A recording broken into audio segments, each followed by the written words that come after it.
Alicia's always somewhere fun here. Last time she was outside, the tree was blowing, she had her cute hat on. Thank you, Kathy. I really enjoy these sessions, and I think it makes it exciting to be in unpredictable places all the time. I was actually just walking now as well. We're so excited to welcome amazing Nebraska educator Kathy DaMoude.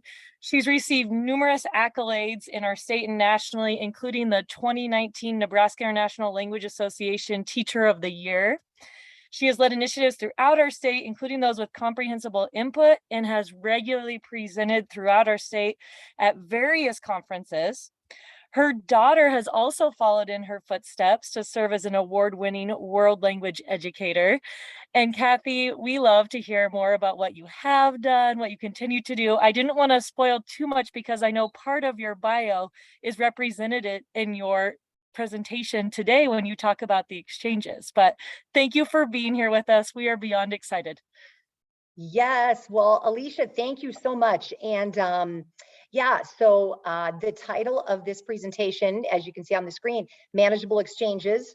And so to Nebly, the Malika Foundation, Lindsay, you guys, thanks for reaching out to me and asking me if I would put together this presentation. And always to Jan, my friend Jan, who is on here, Jan, who has just always pushed me because of my busy life. She's always, hey, Kathy, want to sponsor this, or do you want to? And she's always pushing me to be better and to reach out and do more things. And despite my busy life, so I always like to thank Jan for everything she's done for me too. So, but yeah, so thanks you guys for reaching out. As I kind of understood it, you wanted me to, when you reached out in the spring, to just kind of put together a presentation about, and hence the title, Manageable Exchanges, looking at some of the travel opportunities that I provided for kids in the past, some things that I've done in my classroom.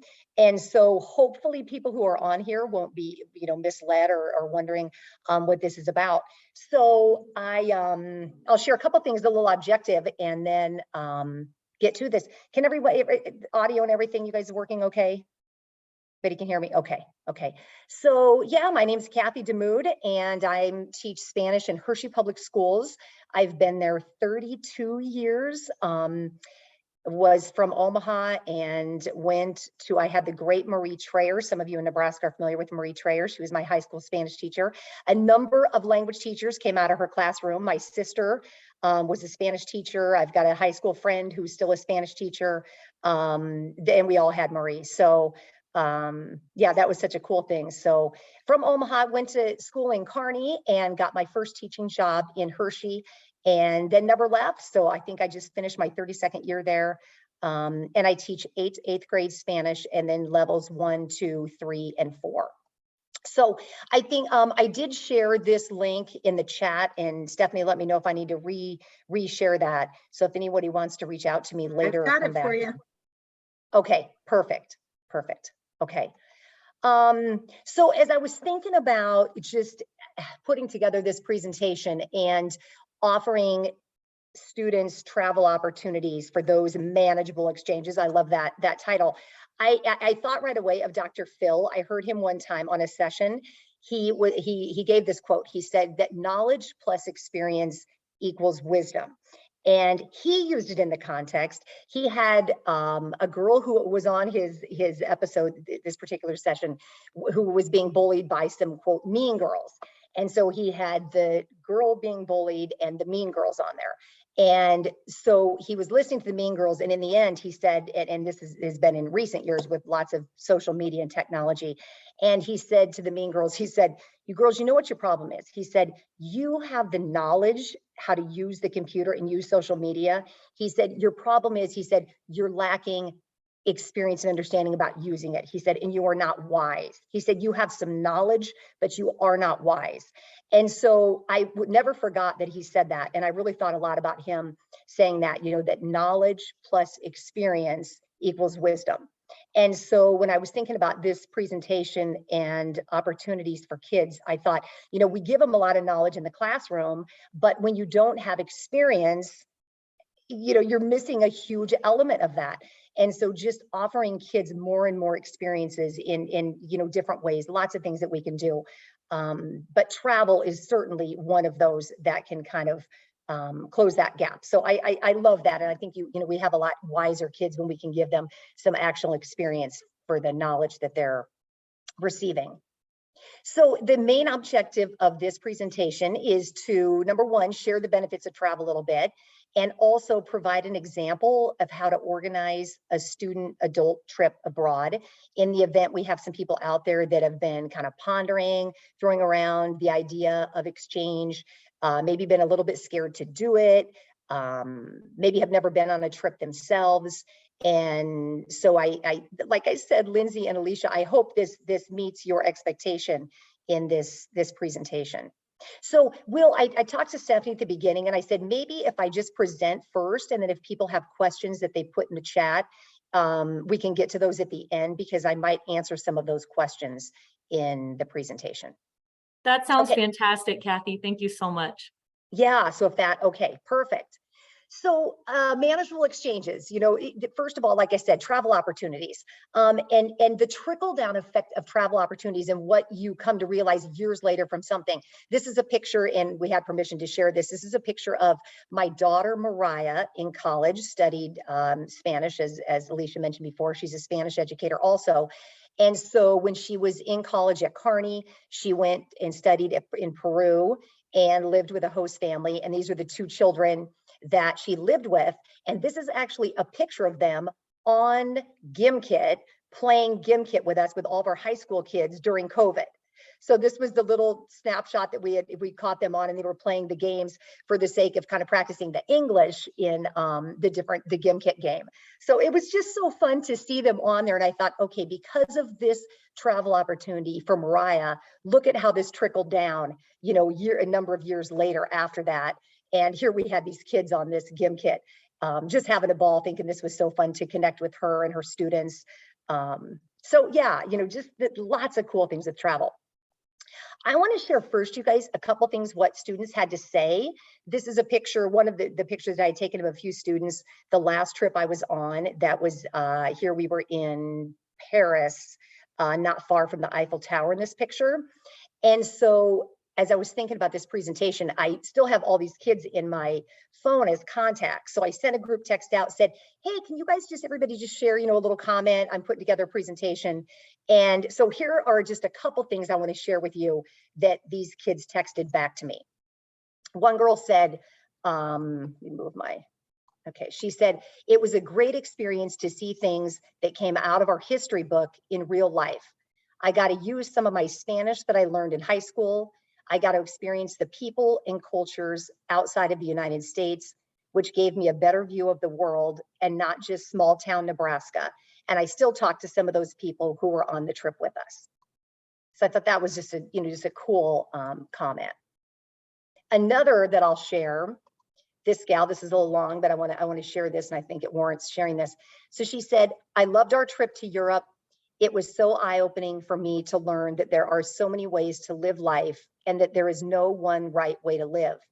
As someone who is typically pretty shy, I felt so much growth talking to people from all over the world, making new friends and diving into new experiences.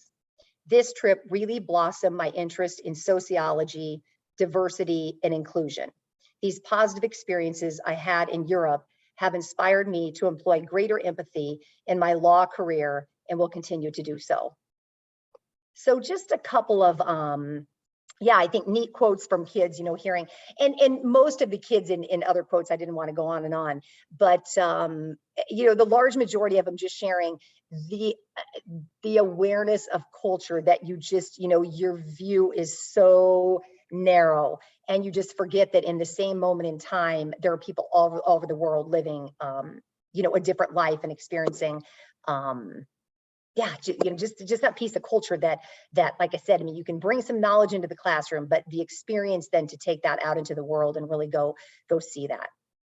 So I appreciated those kids taking the time to respond back to that question. Okay, so this is a picture of the last trip that I was on, and we went to Spain and France. This is in 2014. I teamed up with another school. The science teacher at my school, her sister was teaching in a different school, teaching math, but we teamed up with some of her students, and took a group of kids back in 2014. I was going to travel just when COVID hit and we all went out on that spring on COVID. My daughter and I had a trip planned with another school. So we had 3 schools total to travel to Peru. And then that we put on hold and have not traveled in the last couple of years. So this is the last trip that I took. And so when I looked at this picture, this is one of my favorite pictures because everybody in the group was in there along with our tour guide there front and center, whose name was Antonio. And so when I looked at this picture, I thought, okay, what were some of the steps that I took to prepare this trip to get to this point? So I was thinking of the concept of just backwards design, that, what do you want the end result to look like? And so what are going to be the steps, to get you there? So whether you're planning a lesson plan, a unit, or a trip like this, I thought, okay, I'm going to think backwards design and what are the steps that I could share with some of you on this presentation. So I left this real simple. I wanted to just kind of be a list of things that people could go back and reference. So here I've got steps to orchestrating a plan, just kind of the big picture. So if you're thinking about taking a trip or interested in any of this, I would invite you to go back and just think through some of these things. So what's the ultimate goal from the trip experience? Number one, what are some of your travel company options? I do give some links to some of these at the end of the presentation. I have traveled with EF, with ACIS, World Strides. I know they do a lot of things. The 6th grade teachers at Hershey have taken kids to Washington, D.C. for a lot of years through World Strides. I've not traveled with them before, but EF and ACIS I am familiar with. But there are a lot of travel companies out there. Where do you want to travel to? And sometimes I think, that the teacher determines that ahead of time. And sometimes maybe in a meeting, when you have that parent-student meeting, you can get input. Here are some options, give them maybe 2 or 3 options. I have typically always just picked that myself and never given anybody the option to change it. But, that however anyone wants to operate that. Who do you want to take? Who's eligible? Years of language required, some different things to think of. I have not ever taken junior high kids. I always kind of prefer to take the high school kids if they've had, and I like them to have had at least 1 year of a world language. So anyone who's traveled with me has always had at least 1 year, and not that you would have to eliminate anyone, but it just makes it, I think, maybe more meaningful. And when I'm doing things with the language and teaching them things about, different things they can use on the experience, some of the expressions, it's that certainly, is valuable. But so that, that you want to consider. When do you want to travel? So, summer, are you going to try to do something on a winter break over Christmas, or any of those winter break holiday time? How will you advertise for the trip? And then what are some fundraising options? Okay, so just some of the bigger picture items to think about. With a travel company, I do want to clarify this, that if someone's listening to this and you've not taken a trip before, that the travel companies are huge and they do so much of the footwork. I put here that each travel company has a detailed plan, including a Google slide and video for your initial meeting with students and parents. So, it's been my experience, especially in the last several years, that they've really kind of amped up those pieces to make that a lot less work for the teacher and a lot more enticing. I think those videos are, really, really enticing. They'll assign you a tour consultant who is very valuable and knowledgeable. So that person is always very key in making a smooth, creating a smooth process for travel. And then they do provide lots of, the forms, deadlines, checklists, things you want to pack when you travel, those types of checklists. So, you can feel assured that the travel company will do a lot of that legwork for you once you contact someone and kind of compare maybe who you might want to travel with. Specific steps to planning a trip. Okay, so I just threw this out there then to share. So first off, just contacting the travel company, then advertising, of course, your student parent meeting via posters, your school website, announcements, in maybe your school announcements, Then holding the meeting and having all the necessary information to pass out. So provide a sign up deadline, minimum number of participants. This I like to do, play fun music upon entering the meeting, have a video playing that is enticing to the students, maybe even some authentic candies or food of some sort that, just to kind of create a neat little cultural experience for them during that meeting.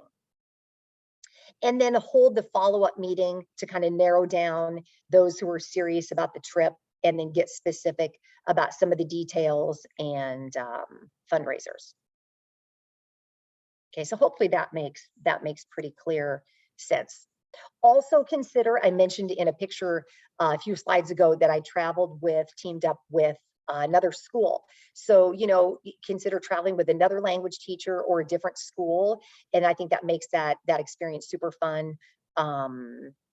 Yeah, I was really, really bummed that we had to cancel our last trip to Peru because we were teamed up with North Platte schools. There were 3 schools, and we had about 55 people total planning to go on that trip between the 3 schools. We had a few, mostly kids, a few adults, some of the sponsors, and then we had to put that on hold. But that would have been a nice big group to have travel with, and we would have just kind of been, I think, our own. We would have taken up one tour bus, just all of us in that group. Some fundraiser options. So, and when I think about fundraisers, you guys, I always struggle with this a little bit because, I know that some people feel like, just for example, if you're going to participate in cheerleading, you have to just understand that it's going to cost some money, and you have to be willing to fork out the money. So I always have a little bit, I see both points for sure.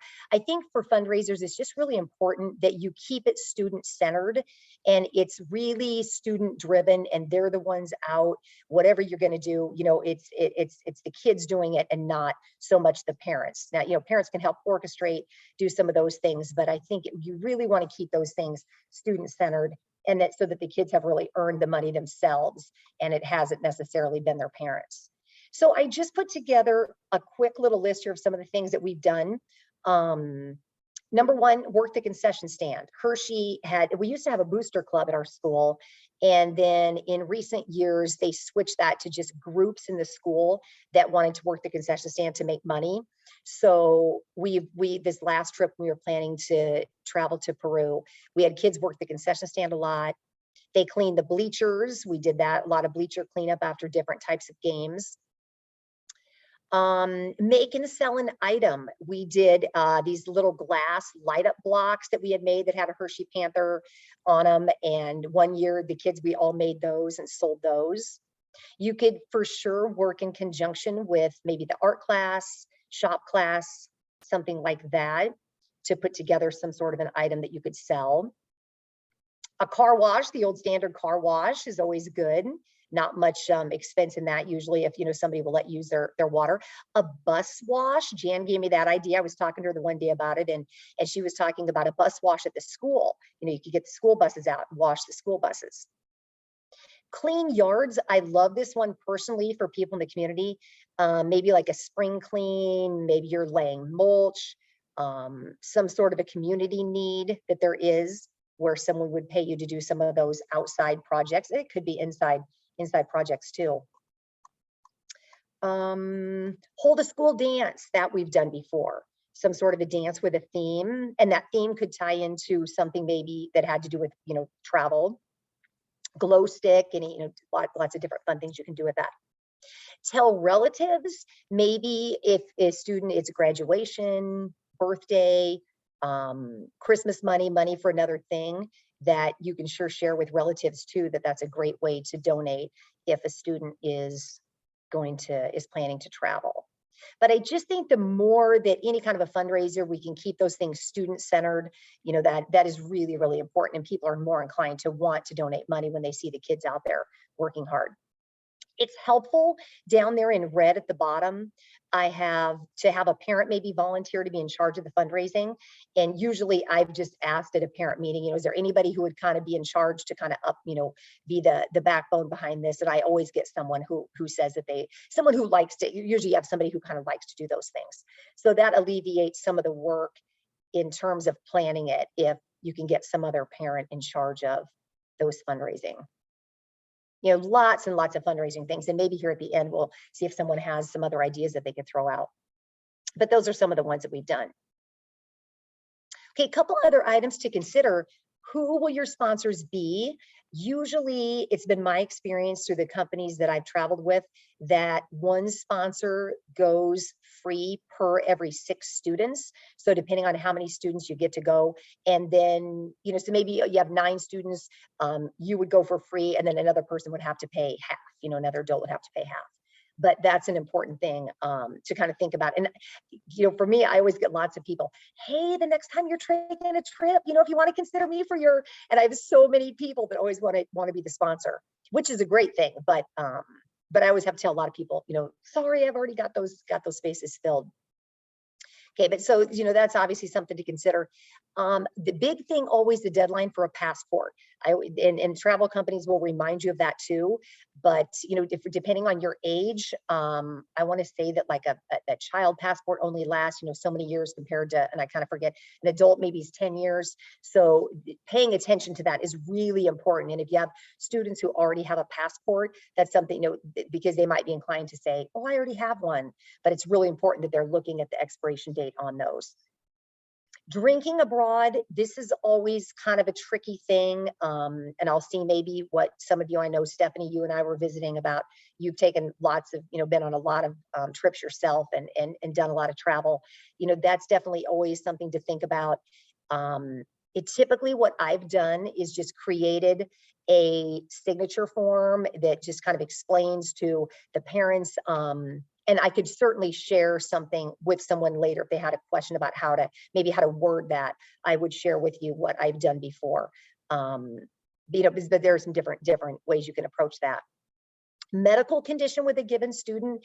Maybe if someone has a severe allergy, a peanut allergy is one that always really concerns me. I have a niece who is just deadly allergic to any kind of a nut. So I'm very, very aware now of just nuts that are in anything. So that would be, you know, something that you'd want to be on top of. If they were diabetic, that would certainly be something that would be real significant as far as a medical condition. So like I said, just some other items to consider. Some research before travel, you know, what kinds of things could you have the kids do? Maybe some current events that are going on in the destination country that they could read up on. You know, but any kind of little research, I think, you know, you want the kids to know where they're going, have a little bit of background about it. And that makes, you know, those trips so much more meaningful if they've had to do a little bit of research. In the classroom, I was thinking about also, you know, if you're familiar with SSR, silent sustained reading, or also called FVR, those types of reading, you know, in a novel, if you can, you know, if there's maybe a destination you're traveling to and there's a novel that pertains to that country, that would be a super fun thing to incorporate into your classroom. And then a follow-up after the trip. So I always think it's fun if you can get the kids together, if that works, some sort of little party get together. And I know now sharing pictures, I mean, with social media, you know, people are posting things all the time, but a little follow-up trip after the party after the trip, I think is super fun too, to let those kids kind of reconnect.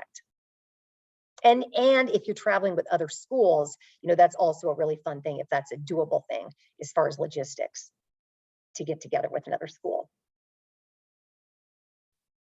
Okay, this, you guys, I put important. And again, just, you know, for anybody out there listening that might be thinking about this is just so important. This first one, you know, pre-teach appropriate behavior with clear expectations for the learning opportunity. So including things like, you know, safety with money. I mean, I know now, you know, a lot of people are you know, have credit cards and things, you know, people are using cash less than credit cards, but, you know, kids understanding about, you know, money, pickpocketing, crossing streets. You know, we live in a rural area where people just cross the street anywhere and kids are often not paying attention that there are rules about crossing the street and, you know, in big cities. So, you know, that to me is always a really concerning thing for safety. The curfew, you know, bed checks at night, making sure those kids, you know, they really aware that absolutely under no circumstance are they to sneak out, you know, that is so scary and so dangerous, and never to put the sponsor or anyone in that kind of a predicament. Offensive behavior, of any kind when you're traveling, and that the kids, you really want to represent your school, your state, and your country. And when we travel, people from the United States travel to other countries, we're representing everyone from our country, and we don't want to look like a bunch of idiots of any, so you want to represent, all of those components really well. So I think that pre-teaching it, it really is important that, even though I think a lot of times, we as adults, we think, especially if we're dealing with high school kids, and we think these kids should know this. These kids should know this. We say this a lot. I think even more and more in the classroom, these kids should know this by the time they get to high school. Well, if they're still doing it, they need a reminder, so that clear expectations, I think, is really, really important. Reminding students that, they create their own experience. And, there's a lot of walking involved in tours, and kids can get, tired, exhausted. It's hot. My feet hurt. So I always like to remind kids that, you guys, the more you complain, the more miserable the experience is going to be. So, you've got to choose with your focus. What are you going to focus on to make this a really beneficial opportunity?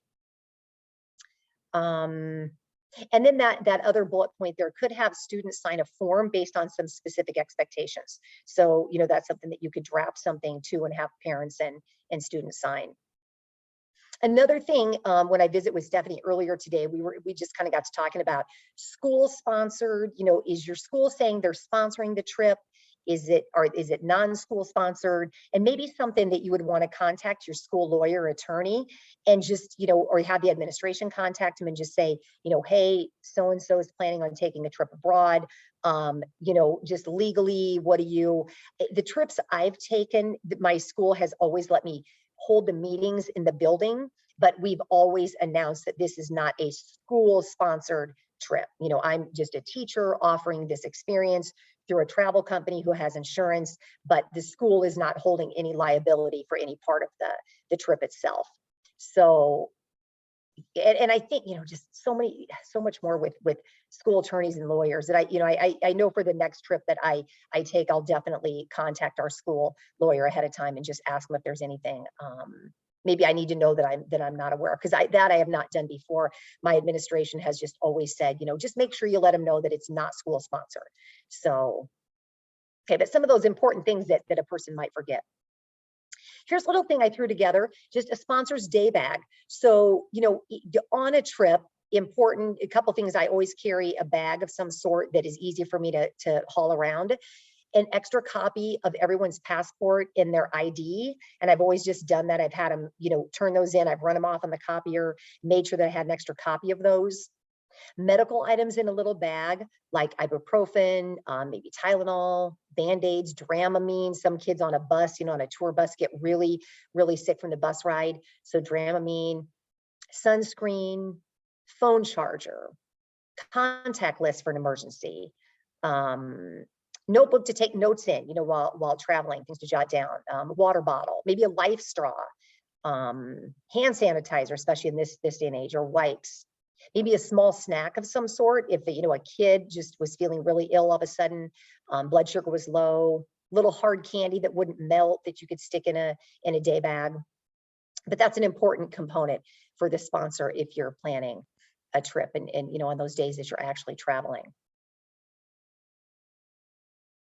Okay, so here, you guys, I'm just going to share just a couple quick pictures, thinking about just the many benefits of travel and giving kids this experience through the manageable exchanges. So, first of all, just those memories for a lifetime for these kids.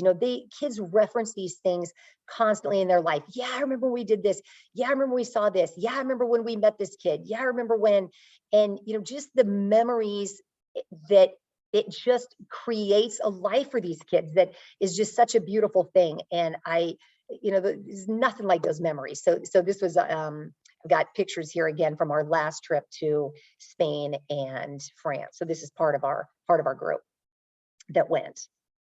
The stories and history behind, kids learn about things in history class or Spanish class, other classes, maybe something they're reading in English class, piece of literature, and then they can reference, oh yeah, I remember when, and it just really brings those things to life. So everything they're learning about history, that really brings those stories to life. movies in well-known places. You know, I mean, how many times, like, you know, this is the Louvre in Paris. How many times have you seen this in different movies? And when kids are watching those movies and you know, how it brings back, oh yeah, I've been there, I've seen that, I've, you know, just how much more real it makes all of that experience. Making new friends. Here are a number of our students, a couple of the different schools combined, the kids playing cards, waiting in the train station. So this was fun, you know, just kids passing time, hanging out in the train station, playing cards. The food, of course, you know, always such a huge aspect of travel. Food is always huge. You know, just deeper connections. This picture was funny. This morning we woke up and met down for breakfast, came out of the hotel down to the lobby. And so there are two of us, myself and another teacher, and then two are students. And we all showed up this morning in our stripes. So anyway, this is a funny picture to me. Everybody's in their stripes. But, you know, I was just thinking about the deeper connections that you make with your own students and the other teachers and sponsors on the trip. And yeah, just, you know, the deep conversations and just more profound connections that are made in travel that are such a neat component of that. Opportunities for your own kids and family. These are actually my two kids quite a few years ago. Mariah on the left, she had just graduated from high school. And then my son on the right had just finished his sophomore year in high school. And I always told myself after the trips I had taken prior to that, that when my own kids were old enough, I wanted to make sure I took a trip and offered them that opportunity. So I did that, kind of picked a year where I thought both of them would be at a good age to travel. So I'm so glad I did, and that has been extremely beneficial for them. And you know, we've shared lots of stories over the years with that. This was fun. Reconnect with exchange student. The girl in the middle in the white shirt, she was an exchange student that lived at our house and came to Hershey several years ago. And so when we took that next trip to Spain and France, her family lived in Madrid. So we called her, and her mom came and picked us up. We went to their house and met the rest of her family, her brothers. And so that was a really cool thing to get to do on that trip because of her having been an exchange student. Okay, some links to some travel companies. So I just threw these in here. Again, you know, just ones. EF I've traveled with, ACIS. I feel like, you know, those are really good companies that I've never had any kind of trouble with. I'm certainly not here though to, you know, be promoting or anything, you know, any travel company, but I just want to throw a couple of those out there. World Strides, only because I know that one, as far as the 6th grade at my school that travels with World Strides, I know they've always had good luck with that company as well. Okay, so just this last slide, then you guys, questions that anyone might have. I can stop share here, Stephanie and Alicia, and see if there's anybody on here that's got a question of any kind. Thank you so much, Kathy. I actually had quite a few submitted, and I had a couple of this one, so I'm going to put it at the top of the list. But do you give or post updates for parents while you're abroad? What type of communication do you tell them to expect, or do they just kind of know that you're busy with the students and there's no communication coming out unless it's an emergency? Well, so now the last time I traveled was in 2016, and I would say social media, I mean, obviously Facebook was a thing, that, you know, but not as much social media. So, and I didn't even have an iPhone. I was late getting an iPhone, you guys. So I mean, I was not posting anything as far as that went, but the kids were communicating with their parents, you know, constantly via their phones. Although now I would certainly, I think that's a great idea, and do that and create a page that people could follow. Yes, that's a great idea. You know, the parents could contact us at any time if they needed to. You know, they had numbers and they could contact. So I think they felt like that, you know, line of communication was very open. Yeah. Thank you, Kathy. Another one, kind of going back to fundraisers. They said, thanks for the great fundraising ideas. So I wanted to acknowledge that, but also how many fundraisers would you suggest, and what's too much, I guess, is their question. Like, what do you think is a manageable amount, even with that parent representative that you mentioned? Yeah. I think, Alicia, that just kind of depends on the group you're taking, you know, and in those conversations with the meetings with the parents and students, just to ask that to the group, you know, okay, how much money are each of you expecting to earn, or would your goal be to earn, and then kind of gauge it on that. Yeah, you hate to inundate, right? I mean, you hate to just, yeah, in your community, because communities get hit up so hard with fundraisers for sure. Yeah. Um, yeah, so I think that's just maybe kind of just real specific to the needs of the group and kind of the philosophy of, of the group. Yeah. Yeah, that's a good question though. I mean, and I think as long as people are supporting you, and like I said, if it's more student centered and the people really see the kids out there trying to earn that money, people are more inclined to want to support that than if it's, the parents going to work, putting something out, where the parents are kind of doing all the legwork. I mean, a little bit of that I think is okay, but yeah, more student driven, I think the more the community is going to support that for sure. Thank you so much for the suggestions. I'm going to switch gears again. I'm sorry, I'm going in order of submission. I hope Yeah, that's okay. sure. Um, do you have any specific requirements for students? I know you mentioned that you like to take students who have a little bit of foreign language experience, but this question is specifically, do you think it would be okay to take students who maybe don't have that language background on a trip in combination with students who do? I do, Alicia, for sure. Yeah, I think that's perfectly fine. I mean, I think travel is always good for kids. And, if you're going to have them do a little bit of research, I mean, they can be doing it obviously just in their native language. Yeah, I wouldn't particularly eliminate anybody, but I do usually tell my kids, you guys, I'd like you to have a year of world language. And I have always had kids take a year of it just because they could see that benefit. But no, I would not eliminate anyone from that for sure. For me, it was more the age thing. I wasn't real crazy about taking junior high kids. Not there's anything wrong with that, because like I said, a lot of people are taking, sixth graders, seventh graders. But for me personally, I just felt a little more comfortable taking the high school kids, and then not really mixing the junior high with the high school either. I just kind of wanted to take those kids who are a little bit more mature. Thank you so much. I keep switching gears, so I apologize. These are very kind of diverse questions. Another one that came in is you mentioned kind of your emergency supplies. The question was specifically, do you have an emergency protocol that you follow, or what would you do if there were an emergency and you have a certain group of students you're responsible for example? Yeah. Yeah, Stephanie and I, we just had a little conversation about a couple things from some previous travel too. Luckily, I've never really had anything significant happen that I've been really concerned about. The tour guide is with you the whole time, and they are really instrumental in a lot of those things. So I think that really they would be my first go-to person, in any scenario that I felt was a real emergency, to ask them first because they have certainly dealt with many scenarios, in the past, and have a pretty good idea. So, I mean, for me, I would say in any emergency, I mean, aside from, medical and getting somebody immediate medical help, but anything else would be to work through the tour consultant to see what they suggested. Yeah.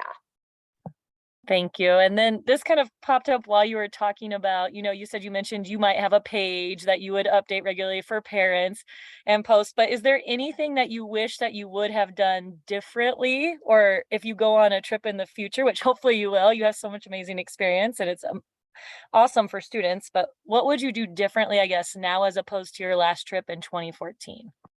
Yeah. I would have definitely, because you're so my awareness is constantly, when you're traveling, you're just trying to pay attention to the kids. You're watching the kids, you're counting kids, you're making sure everybody's okay. Is everybody in the group here? Did everybody get on the subway?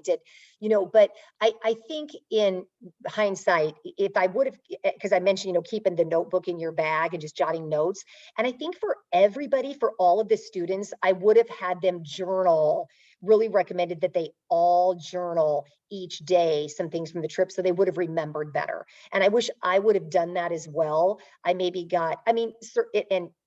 felt like I did my job, trying to be responsible to keep track of the kids, but I could have also taken some better time just to jot and kind of journal some things from the trip that I think would have been Yeah, beneficial. Because as I look back at some of the pictures, my first thought is always, oh gosh, I wish I would have written something down about that. Oh gosh, I wish I would. So I would say that that's what comes to mind first. Thank you. And then one that just came in is, how do you train any sponsors that you take, whether it's a parent volunteer or a coworker or colleague? How do you kind of prepare them for, especially if they haven't been abroad, was kind of the follow-up to that question. Yeah, I just had meetings with the people who were going to go. So, just call a specific meeting with those people and just kind of had a itemized list of things that I wanted to make sure that we talked about and what their role was. So everybody understands, because that's really, really important. If somebody's going to go for free, you want them to earn that, really earn that spot too. And that they really are working while they're doing that and, need to be paying attention to. So yeah, I just held individual meetings with those people. Yeah. Fantastic. I've been kind of monitoring the chat, and I think most of them were private message questions. I don't see any more at this time, but I will ask you, Kathy, is there anything else you'd like to add that maybe, emerged organically while you were answering questions or just as you were presenting? Yeah.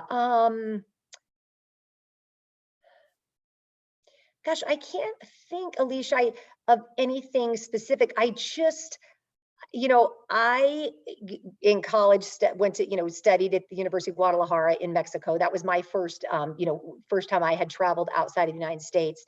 And then my sister, when she was her first, I mean, this is crazy for me to think back now. We were so young doing this, but we took a group of kids. She was a Spanish teacher at Fremont Bergen. And I think she was like 23 and I was 21. And we took kids on a trip to Mexico. Now we did have another gal was sponsored with us. She was an English teacher at that school and she was 40. But, I think back like, oh, wow, those parents entrusted us to take those kids. We were so young.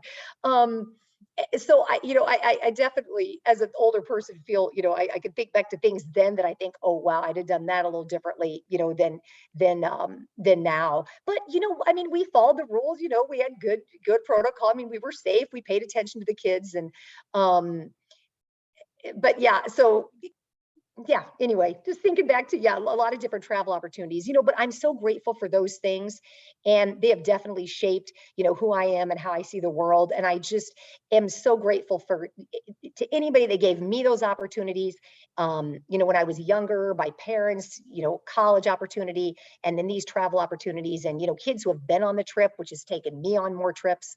And it just, again, that, kind of that Dr. Phil quote, knowledge plus experience. And, and you can have all kinds of knowledge, but it's really the experience that brings you to some wiser things in life and, a greater perspective. So I just really encourage people to, if they're thinking about this, to really kind of take a leap of faith. And if they've never done it before, at least to contact a company and get some information for sure. Thank you so much, Kathy. It's always an honor. I love every single one of your presentations. I attend as many as I'm able to in various conferences. And we just really appreciate you taking time this summer to share your expertise on this particular topic. So yeah, absolutely. Well, thanks to all of you guys and everybody, what you're doing. Earlier when I talked to Stephanie, so many great things just so many great things people are doing everywhere. So yeah, thanks to all of you and for reaching out to me and giving me this opportunity to kind of share that. And I hope, there's something valuable somebody takes away from that. So I always think any presentation is good if you take away one thing you hadn't thought of before. So absolutely. You're getting lots of claps. I see the claps. Zoom clap, the famous applause through Zoom. Yay. Well, thank you so much. And Lindsay was a student of mine. What year did you graduate, Lindsay? Oh, 2000. 2000. Hey, real quick, was your Spanish name Mariana?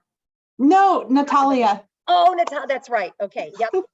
I was looking at you thinking, I know we talked about this. Yeah. And I actually did not attend the trip to I think it was Mexico, but it was like the regret of high school was not attending Mrs. DaMoude's travel. So yeah, because then the kids come back and everyone's talking about it. And yeah. Oh, it was the one regret. Yep. Yeah. And I know those trips are expensive, but they are worth, I think, every bit of it always. So yeah. Yeah. So thank you, Lindsay, too, for thinking of Oh, me and reaching out and giving me an opportunity to share that. absolutely. Thank you. You Well, I bet. know Lindsay's had extensive travels abroad since then, so maybe you did get inspired, right, on that Yes, and opportunity that you you maybe absolutely missed. inspired me. That I can say 100%. Missing out inspired me. Oh, any age, right, Lindsay? It doesn't be, any age is, travel's good. Yeah, for sure. Well, thanks everyone. Yeah, and Alicia, thank you very much. Are you somewhere interesting, Alicia, or is this just a background picture? This is just a background picture. I did break my foot earlier this summer, so some of my trips have been canceled or postponed, I should say, postponed to a later date, but this is just a picture of a Japanese garden that I really love, and I put it in the background. I'm pretending I'm in Japan right now. I love it. It's beautiful. Yeah, it's beautiful. Yeah, neat picture. Well, shoot, that's not a good way to start out the summer, huh? With a broken foot. It was a little challenging to travel. We did some closer to home travels though.